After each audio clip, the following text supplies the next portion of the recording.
The Paul Leslie Interviews. Who is the real George Duke? You're looking at him right now. Just me. Just me. Tell us about what was life like in the house. What kind of stuff did your parents play? Well, there was a lot of gospel music, especially on Sundays.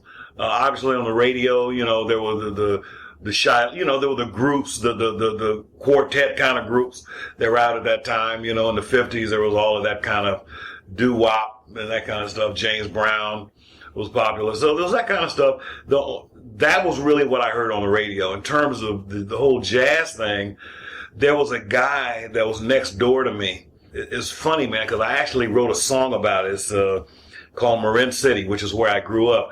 And the song is autobiographical. It's on the Cool album, I think it's called Marin City. And it really describes what this was like. And there was the houses it was like a World War II housing area. And where people, of color were put, that's where they had, during the war effort, that's where they had to live. And so we were there, it was a ghetto. But I didn't know it was a ghetto, I thought it was fabulous. I was there with a lot of people that knew me. If I did something wrong on one side of town, I got whipped 3 times before I got home.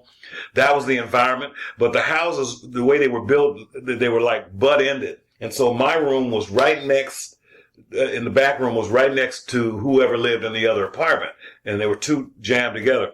And this guy used to play jazz. All I could hear was doom, doom, doom, doom, doom. And looking back on it, it was kind of like probably some Hank Crawford, Ray Charles kind of jazz stuff, with the bass kind of bluesy stuff. And that was my first introduction to jazz, along with coming up with finding some old 78 recordings in my uncle's house. And I went up there and I said, man, what's this? He had these big platters, man, with Woody Herman and Duke Ellington and all those kind of people. I put it out and said, wow, I never heard this on the radio, but it interested me.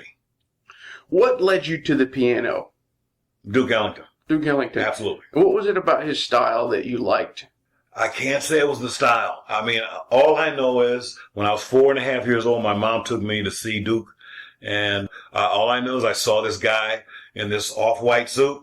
He was doing something with his hands. And I later found out he was playing the piano. And every now and then he'd lift his hands up, and it was like magic. The other guys would start playing. And I was like, how did he do that? He just waved his hand. I thought he was waving. So I waved back. And his name was Duke. And the people seemed to be having a good time. And I kind of liked it. And I said, I don't know what he's doing, but I want to do that. And he spoke 2 different languages. He spoke what I call today the King's English, but at the same time he spoke more of the ghetto English, or what I would call that other kind of language, which is kind of hip, kind of like the language of the day, other kind of other words, almost like what rappers use now. So it was kind of interesting dichotomy of styles, and that interested me. Musically, it was too advanced for me. I didn't know what the heck he was doing, but whatever it was, I wanted to do it. Do you still listen to him at all? Not too much. No. I don't have time to listen to much of anything other than what I'm working on. It's really a shame. Tell us about your studies. You studied the trombone. Yeah. Yeah. How'd that come about? Well, see, what happened is there was a scholarship available at the San Francisco Conservatory. And I found out there were no trombone majors. So I said, hey, man, what do I have to do? You have to play this piece. And they said, so I found out what the piece was. It's some Hindemith sonata or something. So I went and practiced it. Won the thing 4 years in a row. And it helped me get through school because it paid half the tuition. You've worked with so many artists, and this may be an impossible question to answer. Al Jarreau, the list goes on and on. Yeah. Could you pick one that is your favorite? I don't know. I hate to do that. That's kind of tough. That's almost like choosing who's your favorite kid? I wouldn't want, that's almost like telling what's my favorite song. Depends on what side of the bed I get up on. My favorite, if I had to choose one besides me, because I love working on my own records because I can be free to do whatever I want. Right. Other than that, I would probably say the most fun I had working on a record was with Jeffrey Osborne.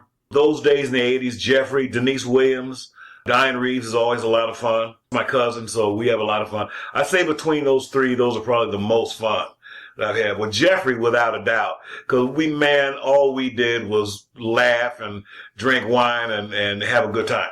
and talk about music and joke around. It was really a lot of fun. I have to ask you about working with Frank Zappa. Yeah.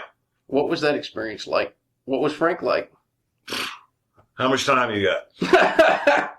Well, Frank was a genius, man. I mean, the guy, he's responsible for opening me up to the world of music, and which is why I'm as eclectic as I am now in my taste, because he didn't force me into it, but he kind of led me down that path and just says, just said, you should investigate this, because you should enlarge your arsenal. I mean, he's the one that first to get me involved in playing synthesizers, the first one to get me to seriously think about singing, the first one to get me thinking about there's more to life than just playing the piano. You're too serious. You need to invest in yourself. You need to learn more about the workings of the studio.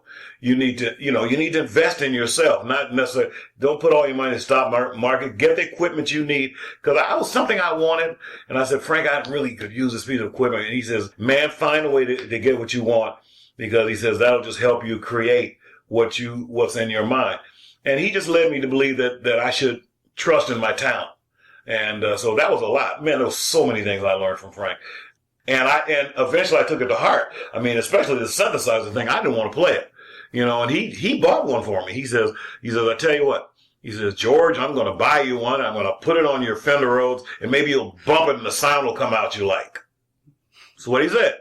And eventually one day I bumped it and the sound came out. I was like, whoa, I could bend a note. As soon as I found out I could bend a note, because you can't really do that on piano. Well, virtual piano you can do it, but real piano you can't really bend a note. Man, I was done.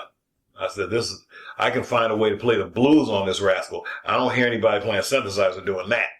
And so that was kind of my contribution to synthesis, is trying to bring more of that element to synthesis without all this, I know you can do all of that, but I wanted to see if you could do something else. So there it was. Frank was an amazing cat, man. Amazing cat. Absolutely a genius in music. He knew, I think instinctively, he knew he didn't have a long time. It was almost like he was possessed with music.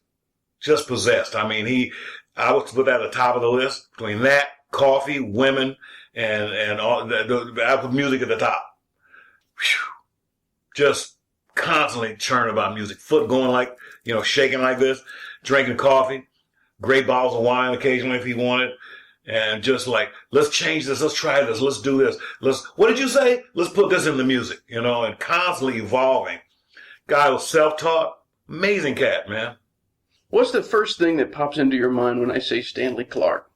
One of the most eclectic and great artists that I've ever worked with. He's as deep as me musically, if not deeper. An excellent guy to work with. Matter of fact, we're going to get together next year and do the Clarke Duke project one more time. All right. How did the Brazilian music find its way into your music? How did you get into that? There was a guy named Lou Ganapola who managed the Triton, which was a little club in Sausalito right off the water. Beautiful place. It was a restaurant, but at night it turned into a nightclub and they had music. Sergio Mendes, Brazil 65, was playing there. 63 at the time, and I was in high school. And he says, man, you ought to come down and listen to this group. This is some other music, Brazilian music. I said, Brazilian music? I don't know. He said, just come down. I think you might like it. So I went down there. I was like, wow, man. And I went every set after that because I had never heard any music like this. But I didn't know how to play it. And you couldn't find a drummer who really could play that kind of music the way they played it. I said, man, I need to go to Brazil.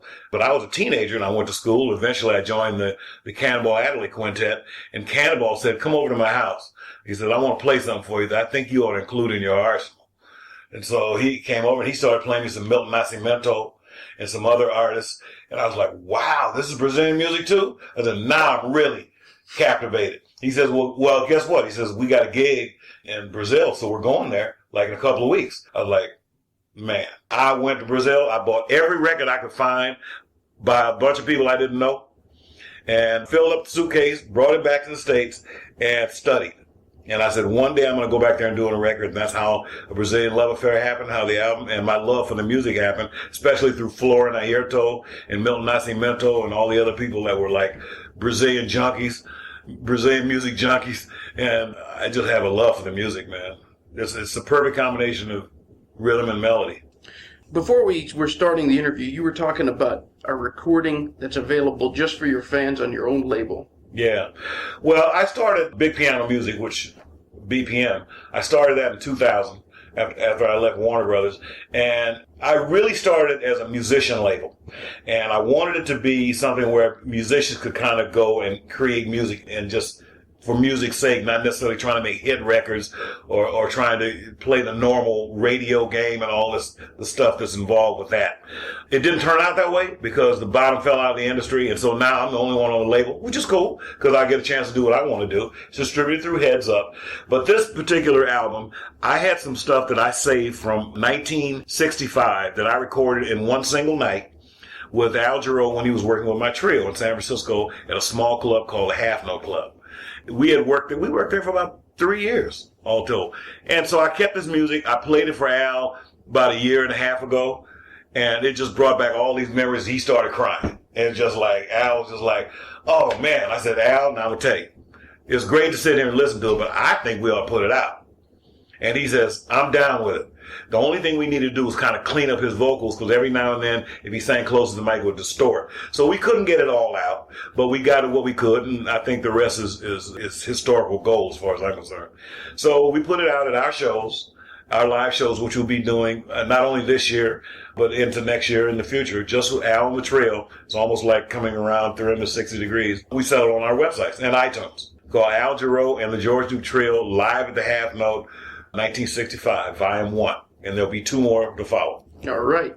So when somebody listens to one of these recordings, or when they see you in performance or listen to you on the radio, what is it you want the listener to get out of the experience? I think they should get what they want out of it. Not even necessarily what I want to give. I mean, obviously I have certain messages if it's a vocal, but if it's not an instrumental, people can pretty much feel what they want. I think the main thing is I hope out of my music that they get a positive message and a positive vibe. I think there's an energy out there, and the musicians can tap into that energy for positive or negative. There are a lot of musicians who talk about only the negative side of things. I try while keeping it real, try to keep it on the positive side, positive messages. And sometimes having fun, stuff that's just light. There's nothing, no long, heavy musical statement. It's just having fun. And I don't think anything's wrong with that. But there are other times when I have something to say, and I say it. But what they get out of it, I think is really up to how they deep sometimes. Because a lot of times there's a lot of things between the lines. Hello. I got 2 final questions I ask all of our guests. First of all, what is your all-time favorite meal? Well, I'm a pastafarian. Okay. Specifically anything? Yeah, Mike Sabello and I used to laugh about this. He called me a pastafarian. Man, because we used to go have what we call pasta death. We would just go, because at that time I was young, and we used to go eat these pastas with a cream sauce. So we had tortellini with prosciutto and peas in this awful cream sauce, which was, clog up your things and you just die. So we call it pasta death, and we used to do it at least once or twice a week. I don't do that anymore. I don't eat cream sauces anymore. I'm a red sauce kind of guy now. Yeah. So I'll leave it at that. Yeah, I make my own on the weekends. I have what I call my weekend special. And I have a little pasta with a nice red sauce and some puttanesca sauce every now and then. Or just a nice plain basil, tomato and basil. Simple. Very good. My last question for all the listeners out there, it's very open-ended. Do you have any parting words of wisdom? Yeah, there's something I put on my Reach For It album, and it goes something like this, Life is one long reach, the ongoing search for self and relationship. Enjoy. Very good. Well, Mr. Duke, thanks so much. It's been a pleasure. All right.